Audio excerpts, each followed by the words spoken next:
Hi, I'm Ellen Carlson, and welcome to a series of videos on how to play fiddle in a bluegrass band. And today I'm going to start with a song called A Long Journey Home, or some people know it as $2 Bill. And in these videos I'll go through a process of first talking about chords, and then talking about how to play a solo or what's called a break, and then what's called playing fills around what the singer is singing. So it's important to get the keys of G, C, D, and A down for playing with introductory bluegrass music. So it's good to know those scales and what notes are in those scales.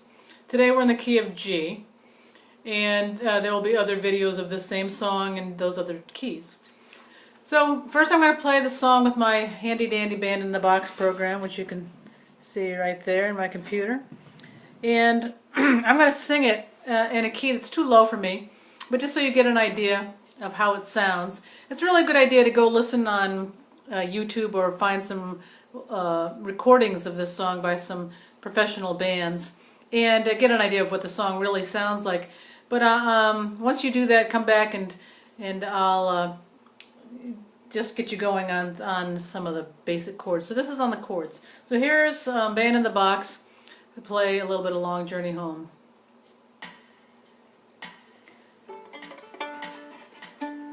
Dark and it's raining and I gotta go home. Gotta go home, Lord, gotta go home. Dark and it's raining and I gotta go home. I'm on my long journey home. And here's the chorus. Lost all my money but a $2 bill. $2 bill, Lord, $2 bill. Lost all my money but a $2 bill. I'm on my long journey home. So there's an idea of the melody, and again we're in the key of G. This is a good song to start with because the verse and the chorus have the same chords, so you're kind of learning both parts at the same time. So the chords, what to do. The songs I'm going to teach through this series are songs that use 1, 4, and 5 chords. So what that means in the key of G, for example, which we're in right now, is the G would be the 1 chord, and then you count up G, A, B, C is the 4 chord, and D is the 5 chord. So to start out with, we're going to just play long tones or long bows of the roots of the chords or the names of the chords. So we're going to be playing a G, open G string for the G, a C note, third finger on the G string, and a D note, open D, for the chords. And I'm going to talk about, say the chords as this plays again, and you play along with me, and I'll say the chords. I'll only go through twice, but you can go back and practice it. You can also practice it by going to my website, ellencarlson.com, and listening to the MP3 of my Band in the Box program, playing this over and over again. So here we go with the chords. 1, 2, ready, go. G, G. Here comes C, back to G.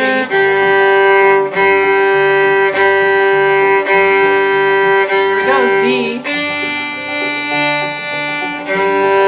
I went too early on that, try it again. G.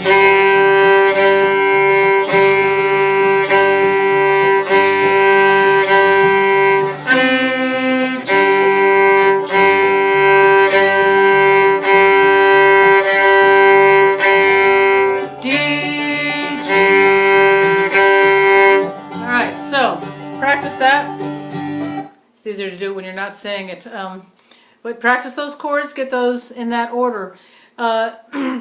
So then you might want to try some double stops. We can't really play a chord on the fiddle because we can't play 3 notes at the same time unless we strum like this. But so with the bow we can only play 2. So you would pick some notes that fit together for the G chord, for example. So in the key of G, the G chord would have the notes G, B, and D in it.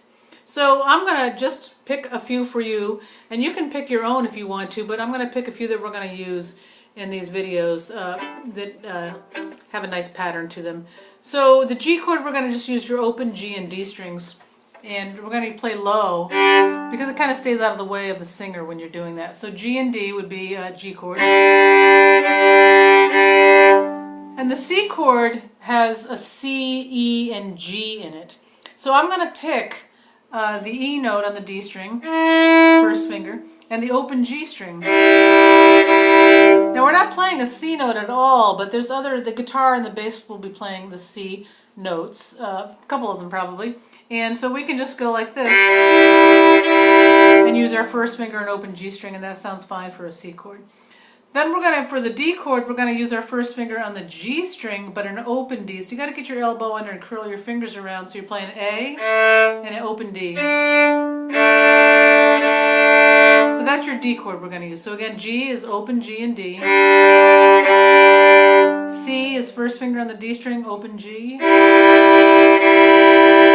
And D is first finger on the G string, open D. Alright, so let's try the same thing again with these chords using the double stops. 2, 1, 2, 3, 4, G. Here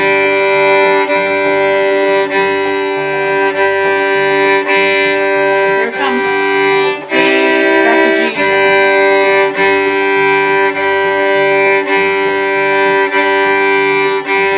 D, back to G.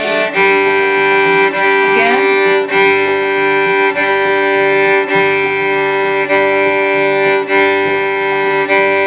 C, back to G.